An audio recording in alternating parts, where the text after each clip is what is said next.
Welcome and good day to all of you. Today, in this video session, we are going to see about food processing.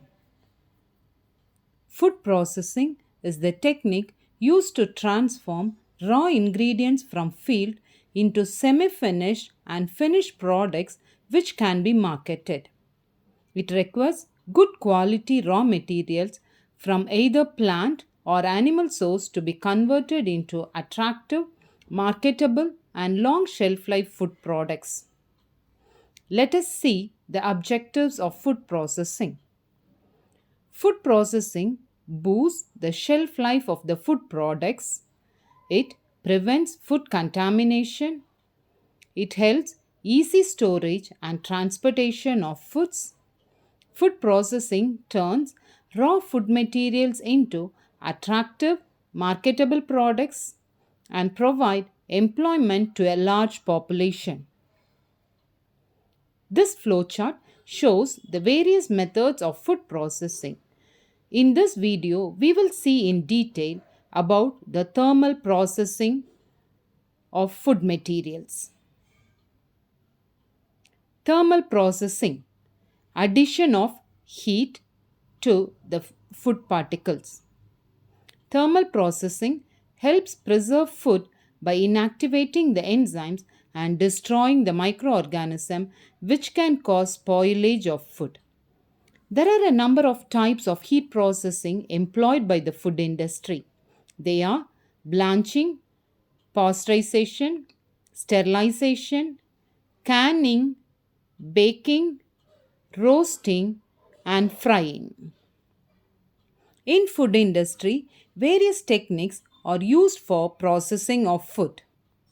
The first method in food processing is blanching. The purpose of blanching is to destroy enzyme activity in fruits and vegetables.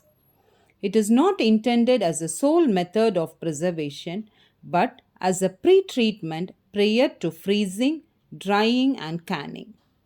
It is carried out at up to 100 degrees centigrade using hot water or with steam.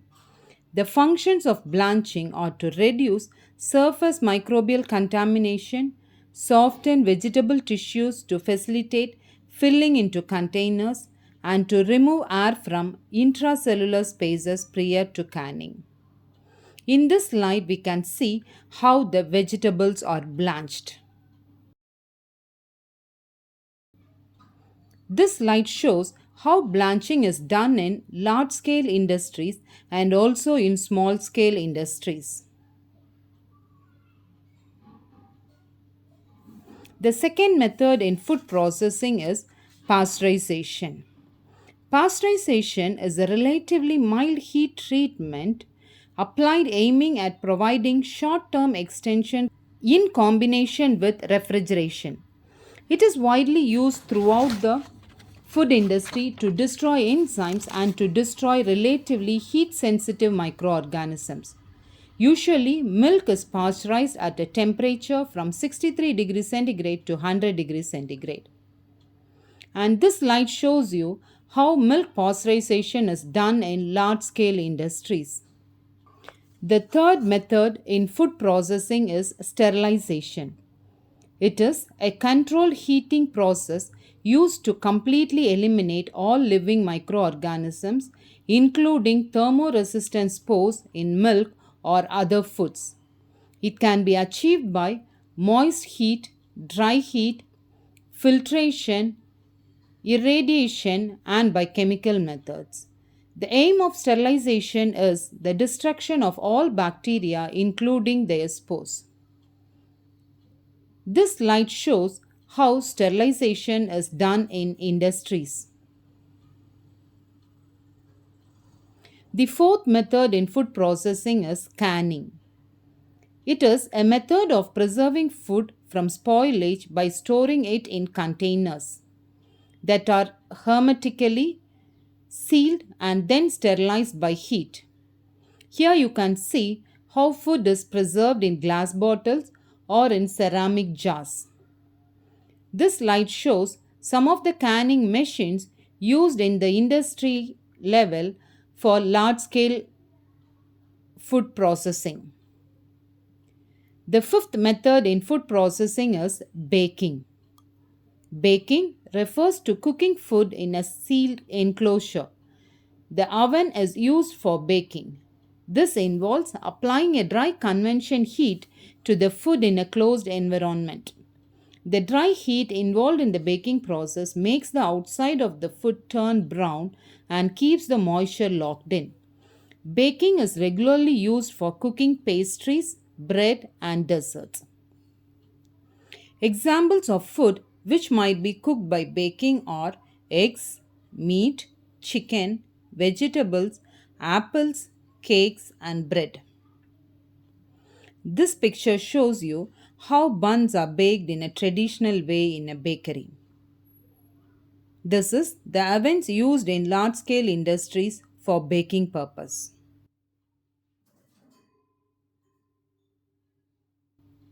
The sixth method in food processing is roasting.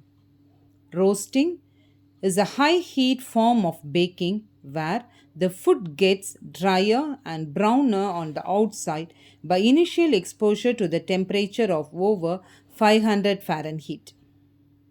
This prevents most of the moisture being cooked out of the food. The temperature is then lowered between 425 Fahrenheit and 450 Fahrenheit to cook through the meat or vegetables. Examples of foods which might be cooked by roasting are meat, vegetables like potatoes, carrots, beetroot, radish. These are used in industries for roasting purpose. The seventh method in food processing is frying. Frying means cooking the food in oil. It is one of the quickest way to cook food with temperatures typically reaching between 175 to 225 degrees centigrade. The types of frying are deep frying, where the food is completely immersed in hot oil. Stir frying, where the food is fried very quickly on a high heat in an oiled pan. Pan frying, where the food is cooked in a frying pan with oil. And sauteing, where the food is browned on one side and then the other side with a small quantity of oil. And this picture shows how the various foods are fried. This picture shows how various foods are fried in the industries in a large scale. To summarize, in this video, we learnt about the different methods of thermal food processing like blanching, pasturing, sterilization, canning, baking, roasting, and frying. Let us see the benefits of food processing. The food processing reduces the number of harmful bacteria in food that can cause diseases. It improves the shelf life of food products. It reduces health inequalities and major health concerns. These are some of the drawbacks of food processing. Processed food contain artificial ingredients. A large number of resources are spent in making the food pleasant to the brain that leads to overconsumption. Thank you. Thank you for watching.